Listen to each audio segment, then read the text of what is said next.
Thanks for joining me again in Noir Alley. I'm your docent of darkness, Eddie Muller. As part of my campaign to prove that darkness has no borders, today we're taking a trip across the Pacific to Japan for a stylish thriller from 1960 called Take Aim at the Police Van. The film has a number of elements that allow it to bear the noir banner, but it's also an example of a distinctly Japanese film movement of the time.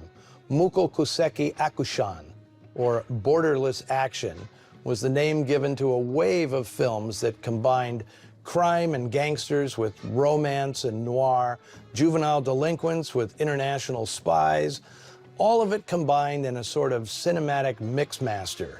Many of these films were made at Nikkatsu Studios, which in the 1950s became sort of a Japanese hybrid of RKO and American International Pictures.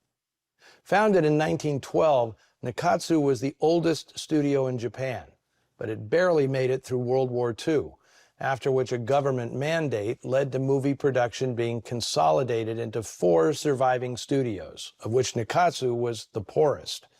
It was struggling to survive in the 50s when it tapped into a gold mine, producing what became known as Sun Tribe movies. They were aimed directly at Japan's disenfranchised teenagers, a generation desperate to find an identity in the wake of Japanese nationalism's humiliating defeat, and then growing up under American occupation and influence. Nikkatsu films fed that desire for a fresh identity by embracing influences from around the world. Sun Tribe movies often bled into the crime genre, leading to a mashup of juvenile delinquent pictures, Yakuza movies, and film noir, incorporating many of the themes, attitude, and style of American and French movies, while being wholly original and utterly Japanese. When I was young, Japanese cinema typically meant meditative period films by Yasujiro Ozu and Kenji Mizoguchi, or samurai adventures by Akira Kurosawa. It's only been in the past 25 years or so that the greater breadth of Japanese cinema has been made available. We now know that the influence of American movies in Japan goes as far back as Ozu's Dragnet Girl, a 1933 silent picture that plays like a Warner Brothers gangster movie of the same year.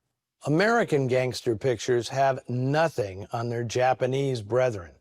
Yakuza pictures, what we'd call mob movies, have long been one of, if not the most dominant genre in Japanese cinema. Nikkatsu made so many, the studio became more than a film factory.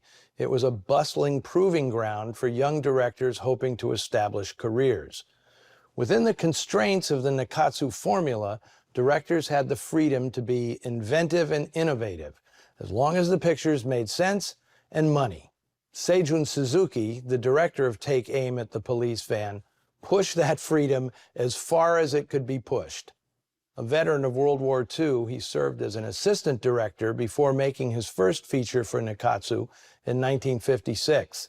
And most of the films he made after that contained some criminal element.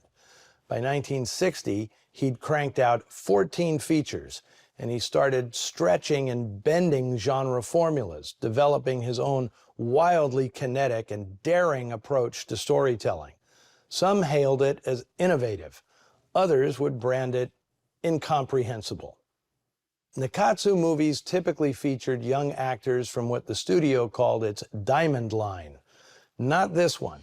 Star Michitaro Mizushima, who had worked previously with Suzuki on The Naked Woman and the Gun and Underworld Beauty, was 48, the old man in Nikkatsu's stable. His presence alone adds the noir flavor to this story, like a Japanese Robert Ryan. He plays a prison guard who is suspended when 2 convicts in his charge, being transported by bus, are killed by a sniper.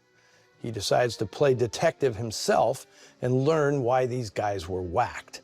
Just the kind of role Ryan might have had in a Hollywood noir. But that is as far as the comparison goes. In a Hollywood film of this period, you would never see the kind of inspired insanity on display here. This isn't going to be everybody's cup of green tea, but it's a fascinating example of how international cinema truly has no borders, inspired by American and French films, but still uniquely Japanese. This is Take Aim at the Police Van.